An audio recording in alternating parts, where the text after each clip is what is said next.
अभी traction power circuit के बारे में डिस्कस करेंगे। फीडिंग पावर सर्किट में आप देखे थे, ये जो प्राइमरी कॉयल है ट्रैक्शन पावर सर्किट का, ये प्राइमरी कॉयल तक फीड आ गया था। अभी वोल्टेज इंड्यूस्ड होके इसका सेकेंडरी कॉयल में आएगा। इसमें आप देख सकते हैं प्राइमरी कॉयल से सेकेंडरी कॉयल का नंबर ऑफ टर्न कम है, यानी कि ये स्टेप डाउन ट्रांसफार्मर है। और जैसा कि आप जानते हैं ट्रांसफार्मर एसी वोल्टेज से ही काम करता है, तो ये जो सेकेंडरी कॉयल है, ये सेकेंडरी कॉयल का जो आउटपुट है, ये आउटपुट है सिंगल फेज एसी का। लेकिन ये सब जो ट्रैक्शन मोटर है, ये सब traction motor DC series motor है। इसके लिए तो डीसी सप्लाई चाहिए, तो इसीलिए एसी करंट को डीसी में कन्वर्ट करने के लिए आरएसआई ब्लॉक रखा गया है।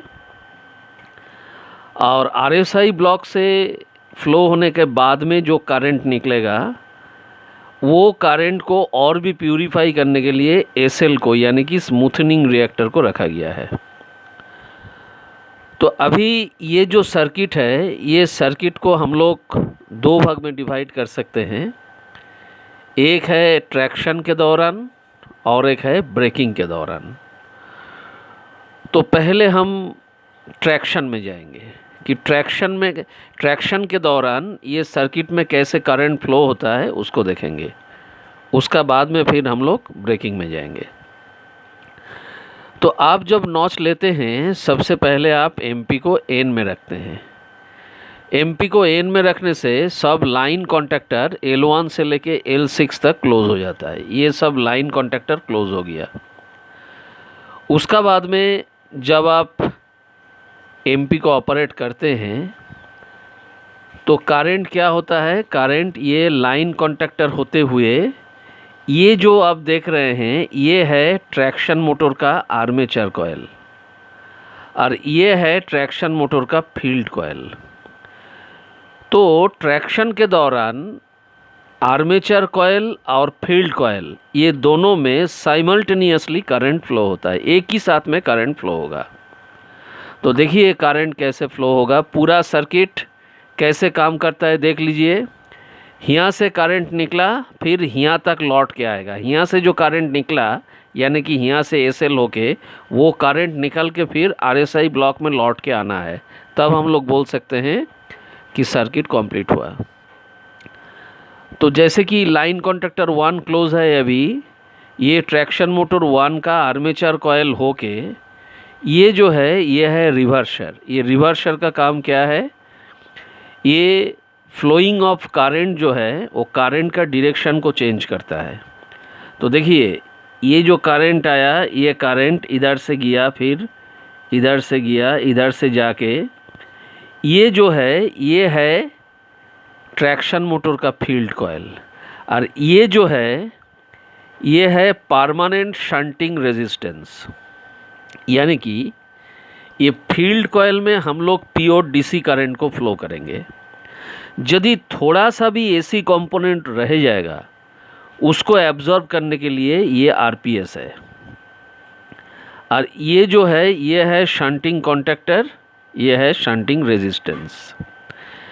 यानी कि जब हम लोग जब ज़्यादा करंट अप्लाई करेंगे, वोल्टेज पूरा हो गया, अभी हमको स्पीड ज़्यादा चाहिए, इसके लिए हम ज़्यादा करंट अप्लाई करेंगे 20 नॉच के बाद एमपीएस के ज़रिए। उसी टाइम में ये शंटिंग कॉन्टैक्टर क्लोज होके शंटिंग रेजिस्टेंस से करंट फ्लो होता है।